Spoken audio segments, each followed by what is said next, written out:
The seat was 24B middle seat, full flight, no upgrades left.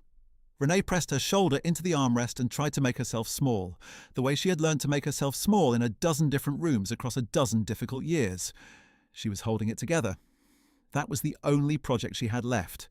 Hold it together until she was home, until Zoe was back in her arms, until there was a door she could close and a darkness she could finally cry into without anyone watching. She didn't make it past the clouds. The man in 24A had not said a word since she sat down. He was older, somewhere in his late 50s, with the kind of quiet that belonged to people who had earned it. Not rude quiet, just settled. He had a small notebook open in his lap and he was writing in it, or had been writing in it. And when the flight reached altitude and the cabin lights dimmed and Renee pressed the back of her wrist against her mouth, he stopped writing. He didn't turn toward her. He did not pretend not to notice. He simply waited. The way a person waits when they understand that being noticed is not the same as being intruded upon, that sometimes the person next to you needs to know the room is safe before they can breathe in it. "I'm sorry," Renee said. She hadn't meant to say anything at all. The apology came out of her the way small things do when you're too tired to govern them. "Don't be," he said. That was it. 2 words, and somehow they were exactly the right 2 words, and somehow that made it worse, and she pressed her wrist to her mouth again and looked at the dark oval of the window and tried to find Atlanta somewhere in the black below. The city she had just left her mother in, the city she had grown up calling home until Memphis claimed her instead. She had no idea who he was. She had no idea that the quiet man in the window seat had spent 6 years looking for a way to say thank you to someone whose name he knew only as Renee. From a hospital in Memphis. She had no idea that the small, worn notebook in his lap had 1 line written on its first page, in ink that had faded over the years to the colour of old tea, and that he had never once considered tearing that page out. That was the gap between them. That and 30,000 feet of nothing. Have you ever sat next to a stranger on a plane and felt for just a moment that they had been put there on purpose? Leave a comment below and tell us. And stay close to this story, because what was about to happen in seat 24A is something neither of them will ever fully be able to explain. Renee had been a nurse for 14 years. She had started at St. Luke's Medical Center in Memphis as a floor nurse in the cardiac unit, worked nights for 6 of those years while Zoe was small, and had been promoted twice. She was not a woman who called in sick, who left early, who let the paperwork pile up, who cut corners on a chart because the shift had run long and her feet hurt and she had not eaten since noon. She kept her name badge clipped to the left breast pocket of every set of scrubs she owned, and she treated it the way her mother had taught her to treat the tools of your work, with respect and without apology, because the thing you were there to do mattered. 3 weeks before the flight, her supervisor, a woman named Kellis, who had arrived at St. Luke's 18 months earlier with new protocols, a management vocabulary that had been polished somewhere far from an actual hospital floor, and a particular dislike for nurses who knew more than she appeared to, had filed a formal complaint against her. The details were manufactured, and Renee knew it, and so did every nurse on the cardiac floor who had been present that afternoon, including a quiet man named Desmond who had 15 years of experience in telemetry and who had been standing 3 feet from the medication cart when it happened. What had actually happened was simple. A senior resident, newly rotated onto the floor and still learning the unit's protocols, had entered a dosage into a patient chart that was wrong. Not catastrophically wrong, not the kind of wrong that announced itself in red, but wrong enough to matter, and wrong in the specific way that a nurse with 14 years of cardiac experience would catch immediately. Renee had caught it. She had flagged it to the resident before the medication was pulled. The resident had checked and corrected the order and thanked her. And the patient, a 63-year-old man named Gerald, who was 2 days post-bypass and still adjusting to the new rhythms of his repaired heart, had received the right dosage and had not known any of it was happening. Kellis had been in the room. She had seen the correction happen and had seen the resident defer to Renee's read of the chart, and she had not liked what that implied about the hierarchy she was trying to establish on her unit. The formal complaint followed 8 days later. The language was careful and institutional, and it did not say any of the things it actually meant. The formal process ground forward anyway, the way formal processes do when they have been designed to proceed, regardless of the truth underneath them. 2 weeks after the complaint was filed, Renee was called into HR, handed a separation agreement across a desk by a man who could not look at her directly, and told her position had been eliminated. She drove home with her name badge still clipped to her pocket. She parked in the driveway of the small house in Whitehaven and sat there for 11 minutes, watching the neighbour's dog cross the lawn at the unhurried pace of an animal with no concept of institutional betrayal, before she went inside to tell Zoe that Mama had something to figure out. Zoe was 8. She had her grandmother's eyes, large and attentive and slow to miss things, and her father's laugh, though her father had been gone since she was 2 and the laugh had become something else by now. A gift the universe had provided for reasons of its own, and then allowed to stay. Renee had raised her on a nurse's salary, a night shift schedule, an arrangement with her neighbour Patrice down the street that involved the mutual exchange of childcare in the hours between school ending and Renee getting home, and a level of deliberate love that might have frightened a less practical woman into paralysis. It did not frighten Renee. It organised her.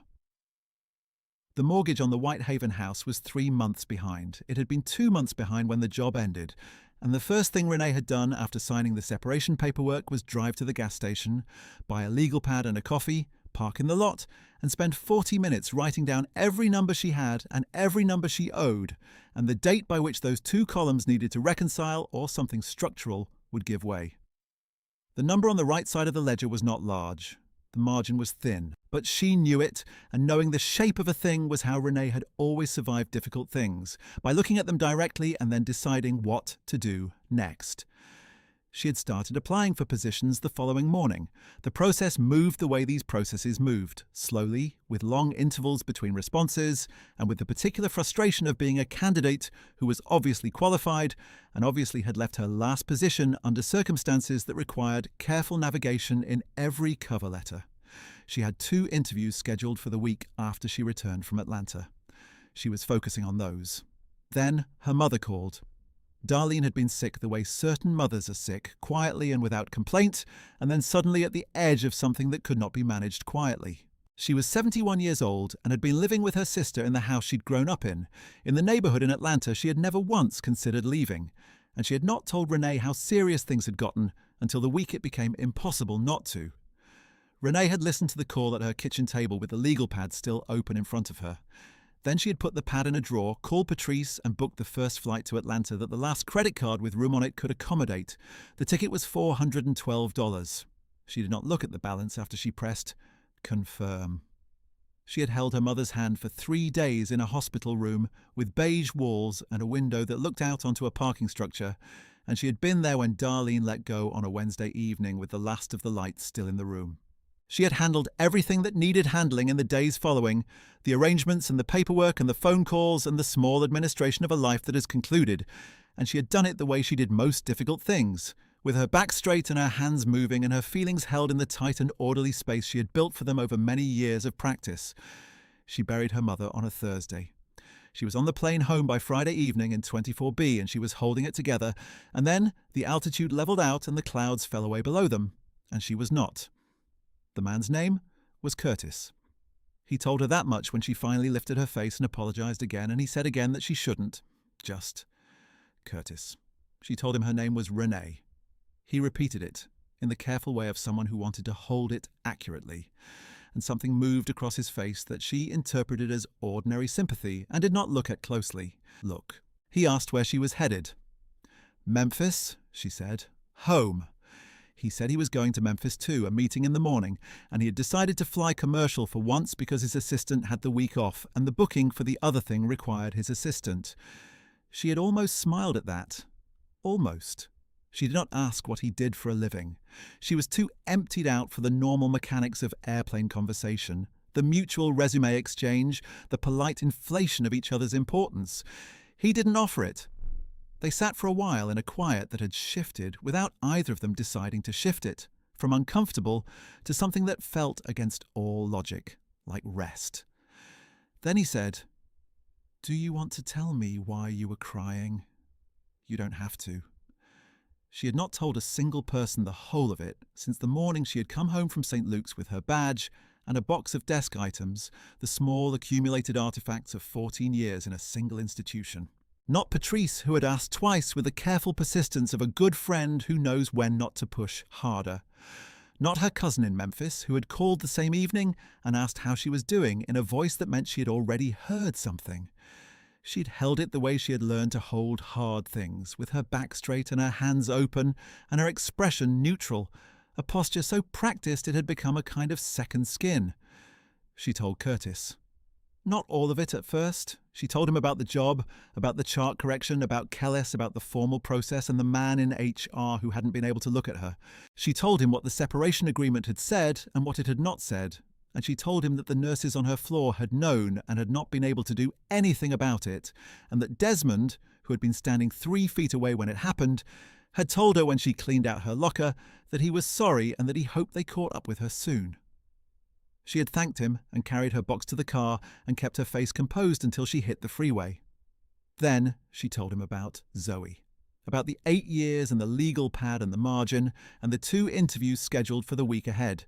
She told him about Patrice and the mutual childcare arrangement and the way Zoe had taken the news about the job with the equanimity of a child who has been watching her mother navigate hard things long enough to trust that she will navigate this one too, which was both a comfort and a particular kind of ache.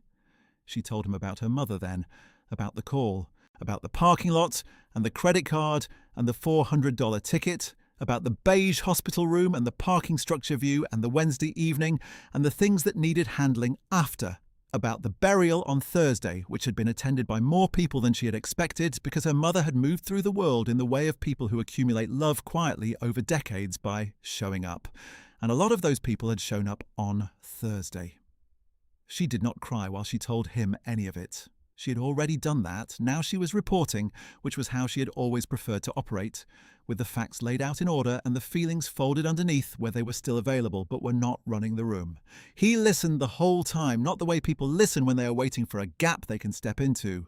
The way people listen when they have made a decision that what the other person is saying is the most important thing currently happening and deserve the full attention of another human being.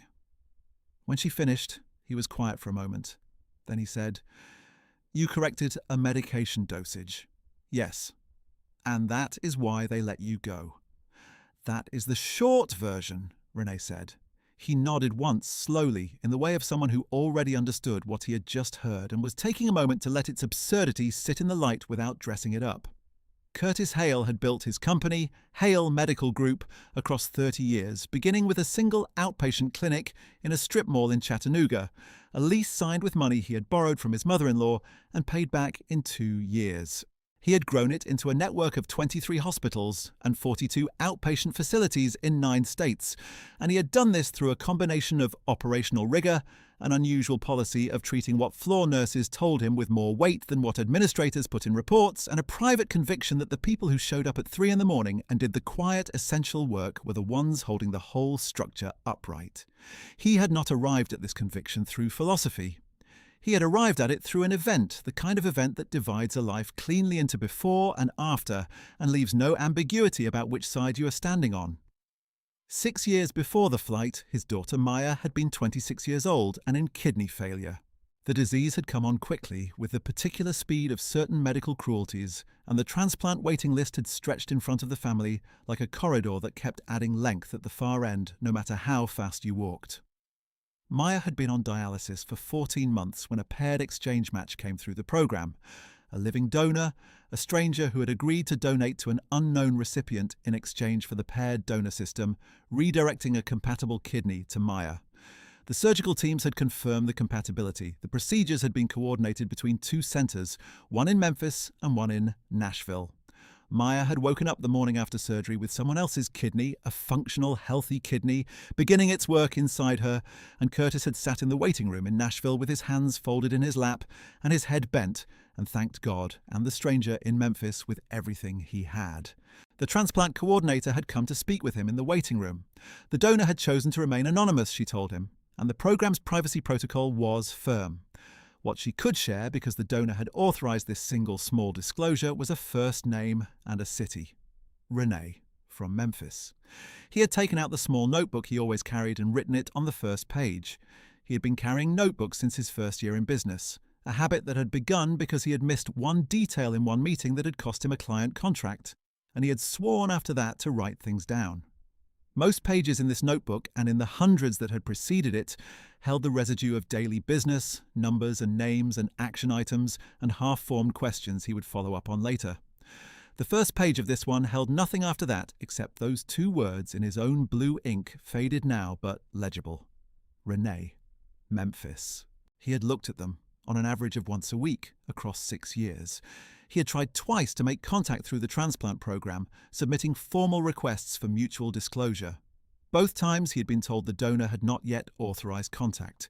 He had written a letter, a careful letter that said what he needed to say without demanding anything in response, and he had sent it to the program coordinator in Nashville to hold in the file. He had made a donation to the Living Donor Program in an amount large enough to endow a fellowship named for Maya, and he had told himself it was the best he could do. And he had kept the notebook, and he had kept writing Renee Memphis in his mind on the weeks when he forgot to actually open it. Maya was 32 now. She ran a non-profit in Atlanta that worked on housing access for low-income families. Work she had chosen, Curtis believed, because she had learned something fundamental about what it meant to receive something from a stranger who asked for nothing back. Her kidney function was entirely normal. She had a daughter of her own, born just over 2 years before the flight, and when Curtis held that baby, he thought about Renee every single time without fail. Renee did not know any of this. She was in 24B and her burial clothes repurposed as travel clothes, the same dark jeans and grey pullover, her carry-on bag under the seat in front of her. She was watching the darkness outside the window she couldn't quite reach and running her arithmetic quietly, the way she always did, without drama and without particular hope. Just the numbers and the options and the 2 interviews next week and Zoe at Patrice's house, asleep by now. The plane hit a stretch of turbulence. The bag under the seat shifted. A side pocket she had not fully closed when she packed in a hurry. Thursday night came open, and a few small things slid out across the thin carpet between the seats. A chapstick. A folded boarding pass from the outbound flight 4 days ago, when she had still been flying toward a person who was alive, and her name badge, still on its lanyard, the plastic face down on the floor. She bent and gathered them. When she straightened with the badge in her hand, she noticed that Curtis had gone perfectly still. He was looking at the badge, not at her. At the badge, at the white block letters on the plastic card she was holding in her hand, angled slightly toward him because she had not yet turned it fully over. She turned it over. St. Luke's Medical Center, Memphis. Renee Caldwell, RN, Cardiac Care Unit. She looked at him. His face was doing something she had no immediate word for. Not shock, not grief. Something quieter and wider than either, something that sat behind the eyes and did not announce itself. His hand had moved, without his seeming to direct it, to his breast pocket, to the small notebook there, the way a hand moves to a thing it has been moving toward for a long time and does not require instruction to find. "What is it?" she said. He did not answer right away. When he did, his voice was even, but only the way a voice is even when someone has assembled it carefully with the understanding that it might otherwise not hold. 6 years ago, he said, and stopped. He drew a breath. "Did you donate a kidney?" "Through a paired exchange program." "Memphis?" The words came in and she let them settle, and she looked at him and she understood what she was hearing before she understood why. "Yes," she said. "I did." He closed his eyes. She watched his face change with the particular change of a person who has been carrying a weight for a very long time and has just been permitted, for the first time, to set it down in the right place. His hand came out of his pocket with the notebook. He opened it to the first page without looking at it. The way you open a book you have opened so many times the motion belongs to your body and not your mind, and he turned it toward her. She looked at the single line on the page. 2 words in faded blue ink. Renee, Memphis. She put her hand over her mouth. "My daughter's name is Maya," he said. "She is 32 years old. She lives in Atlanta. She has a daughter named Grace, who is 2, and who spent the first 20 minutes of every visit I make rearranging whatever is on the table with absolute seriousness." He paused. "She is alive because of what you did." Around them, the cabin continued its ordinary business. Somewhere a child asked for water. A flight attendant moved through the aisle with the practiced motion of someone who had made this passage 1,000 times. All of it was very far from them. Renee did not speak for what felt like a long time. When she did, her voice was the kind of quiet that comes from being in the presence of something too large to address at full volume. "I never asked for any information about the match," she said. "After the surgery, I thought it would be easier not to have a face for it. I thought I would be able to go back to my regular life more cleanly if I didn't know." "And did you?" he said. "Go back?" She thought about it. "Mostly," she said. "There was a period where I would wonder whether it had worked, whether whoever it was doing all right, but you don't get notified unless the match program arranges it, and I hadn't arranged it, so I just—" She looked at her hands. "I just kept going." "I know," he said. "I understand that completely. I want you to be clear about something. I'm not sitting here because I think you owe me anything. I'm not telling you this because you're supposed to do something with it. I'm telling you because I have wanted for 6 years to find a way to tell a woman named Renee from Memphis that she changed my family's life completely, and I never got to say it. And I wrote her name in a notebook and I carried it, and tonight she sat down next to me on a plane and told me everything she was carrying, and I could not sit here and say nothing." She was crying again. She had not decided to, and she could not stop it, and she did not press her wrist to her mouth this time. She let it happen, quietly, in the low light of the cabin, with the notebook open between them and the clouds somewhere far below, and Atlanta behind them, and Memphis still ahead. He did not try to comfort her or minimize it or redirect her. He sat with it, the way he had been sitting with things all evening, with the patience of someone who understood that certain feelings needed to run their full distance. She thought about the donation day, the long consent process, the hours in prep, the nurse who had held her hand before she went under, a woman whose name she no longer remembered, but whose face she had sometimes thought about in the years since. She thought about Zoe, 2 years old, staying at Patrice's, too young to understand anything about hospitals or sacrifice, or the invisible threads that connected one life to another. She thought about waking up in the recovery room with the afternoon light at an angle that told her it was later than she expected, and the particular feeling not of loss or heroism, but of something completed, something she had been carrying for a long time and had been allowed to set down. She had not known whose life it would be. She had known it would be someone's. That had been enough, and it was still enough, and it would always be enough. But it was something entirely different to sit in a middle seat over Tennessee and discover that the someone was Maya, 32 years old, housing nonprofit founder, mother of a 2-year-old who rearranged things on tables, daughter of a man who had written her name in blue ink on the first page of a notebook and carried it for 6 years because he did not know how else to honor a debt he had no address for. Kindness does not know where it lands. That is the whole of it. Curtis did not make any offers on the plane. He asked if he could have her contact information, and she gave him her number, and they sat in a different kind of quiet for the remainder of the flight. Not the uneasy quiet of the beginning, nor the polished quiet of strangers managing proximity, but the settled quiet of 2 people who have said the essential thing and are allowing it to exist in the room without immediately building something on top of it. She fell asleep in the last 40 minutes, which was the first sleep she had gotten that was not fractured and shallow in more than a week. He did not disturb her. When the descent began and the cabin lights came up and the announcement ran through its familiar routine, she woke without embarrassment, as though the sleep had been natural rather than a collapse, as though she had simply been resting in a place that turned out to be safe. In Memphis, they walked to the gate, and she shook his hand and he thanked her once more in the plain, direct way of someone who has moved past ceremony, and she nodded and said that she was glad Maya was well, and she meant it fully. She walked to baggage claim, collected her bag, drove the 40 minutes back to Whitehaven, and unlocked the front door to find Zoe asleep on the couch with Patrice dozing in the armchair beside her, the television on but unwatched, the volume turned down to nearly nothing. Renee stood in the doorway and looked at her daughter. She did not wake anyone.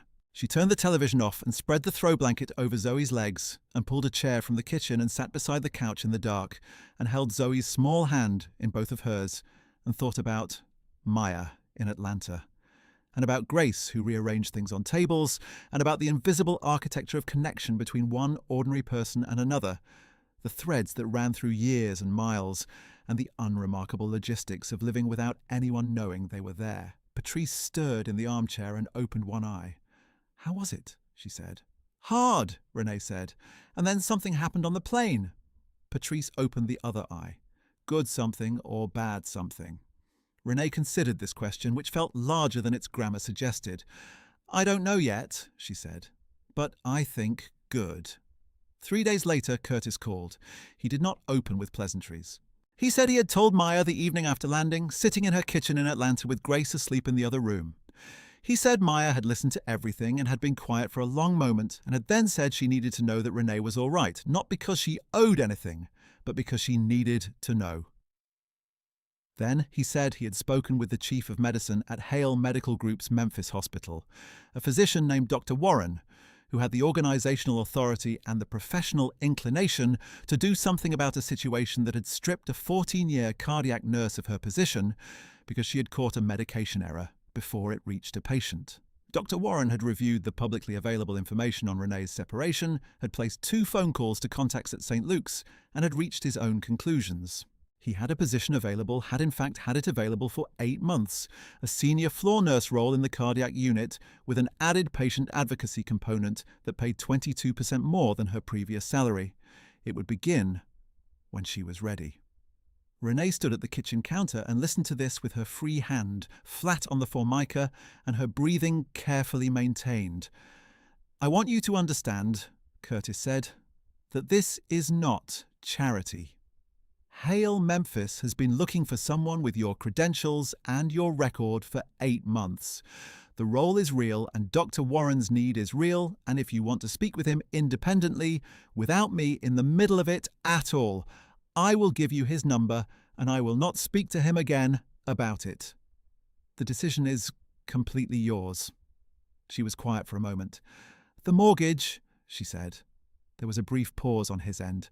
"That has been brought current," he said. "I want you to know it is entirely separate from the position. That is a personal matter between me and a debt I have owed for 6 years and had no way to pay until 3 days ago. You do not have to do anything in exchange for it. You do not have to take the job. You do not have to have any further contact with me or with Maya, if that is what you prefer. That part is finished, regardless." She looked at the window over the sink. The morning light was coming through it at its low autumn angle, and a neighbour was moving across the yard next door with a rake, unhurried, moving at the pace of a Saturday. "I gave a kidney," she said quietly. "I didn't do it expecting anything back." "I know that," he said. "That's exactly why I did it." She started at Hale Memphis 7 weeks later on a Monday morning in October in the cardiac unit in scrubs the same navy blue as the street. Luke's ones, but with a different pocket configuration that she spent the first 2 days adjusting to. The unit was larger, the staff slightly younger on average, and the charge nurse was a woman named Bet who wore her natural hair in a high bun and kept a thermos of tea at the nurses' station, and who greeted Renee on her first morning with the particular directness of someone who had been competent for long enough to have no patience left for anything else. Renee recognized the register immediately and liked her within 4 minutes. The cardiac patients at Hale were much like the cardiac patients everywhere Renee had worked, meaning they were human beings in the specific and frightening condition of having their interior architecture malfunction, which made them frightened and sometimes difficult and sometimes unexpectedly funny, and almost always more grateful than they knew how to say. She cared for them the way she had always cared for patients, which was the same way she did most things, with her full attention and without performing it for anyone's benefit. Desmond called on her 3rd week. He had heard she'd landed somewhere good, he said. He was glad. She said she was glad too, and that she hoped things at St. Luke's had settled down. And he said they had in certain ways and hadn't in others, and they talked for 20 minutes about the floor and about Gerald, the bypass patient, who had been discharged 6 weeks ago and had apparently sent a card to the nurses' station that had made Bet, the charge nurse he would never meet, laugh. For some reason, Desmond could not fully explain. Renee laughed too, the easy laugh of a person who has returned to work she is built for and knows it. Zoe started the new school year with her tuition fees settled and new shoes on her feet, shoes that fit her properly for the first time since the previous spring, when the last pair had become technically too small, but Renee had been calibrating expenditures carefully enough that the replacement had been deferred longer than it should have been. Zoe wore the new ones to school the first day and came home and reported that her teacher had asked her to read a paragraph aloud to the class and that she had done it without getting nervous, which was new, and that one of the other kids had told her afterward that she read good. "She reads well," Renee said. "She reads well," Zoe agreed. "Were you nervous at all?" Renee asked. Zoe thought about it for a moment, with the particular seriousness she brought to honest questions. A little at the beginning, she said. But then I just looked at the words. Renee nodded. There was a whole philosophy in that sentence, and she did not say so, but she held it. Maya drove up from Atlanta on a Saturday in late October, 6 weeks after Renee had started the new position. She had called ahead and they had agreed on coffee, a low-commitment arrangement that gave each of them room to let it be what it actually turned out to be, rather than what they had planned for. Renee had sat with the pending visit for several days and had arrived at the morning of it in a state of quiet readiness rather than anxiety, which surprised her, and also did not. Maya was tall, with her father's jaw and her own particular quality of stillness, the stillness of someone who had learned to sit with large things. She brought Grace, who was just past 2, and who spent the first 10 minutes at Renee's kitchen table, arranging the sugar packet caddy with systematic intensity, moving packets from one side to the other and back again, according to a logic fully visible only to herself. Zoe watched this from her chair with the calibrated interest of a child who has identified another child as potentially worth attention, but has not yet committed. They talked for 2 hours, about Grace's organizational habits, about Zoe's reading paragraph and the new shoes, about Atlanta and Memphis and what both cities required of the people who loved them, about the nonprofit Maya ran and the particular frustrations of housing policy and the particular rewards of the work. Maya did not mention kidneys for the first hour and a half, and Renee was grateful for that, for the permission to be 2 people having coffee rather than a donor and a recipient accounting for their shared medical history. Near the end, Maya reached across the table and put her hand over Renee's hand on the table and held it there without saying anything for a moment. Then she said, "I just needed to see you. I've been wanting to for years and I didn't know how, and then my dad called me from the airport in Memphis and said something had happened on a plane. And now I'm here." Renee looked at her grandmother's eyes, large and attentive, in a face that was nobody's face but Maya's own. "I'm glad you came," Renee said. And she was. Zoe and Grace had arrived at some point in the second hour at a wordless working relationship that involved Grace handing Zoe objects from the table and Zoe accepting them with appropriate gravity and placing them somewhere else, and the 2 of them tracking the results together. It was not a game with rules anyone could have named, but it appeared to be deeply satisfying to both parties. They said goodbye in the driveway. The October afternoon had come in clear and cool, with the low gold light that this part of the month specialized in. Grace waved from her car seat with the formality of a small official concluding a ceremony. Zoe waved back from the porch step with matching seriousness. Renee stood on the walk and watched the car reach the corner and turn. She went inside and stood for a moment in the entryway. Her keys were on the hook by the door, where they always were, and beside them, on the same hook, her name badge hung on its new lanyard, the Hail Memphis lanyard in dark navy, with the badge itself facing outward into the room. The dark blue letters on white, Renee Caldwell, RN, Cardiac Care Unit.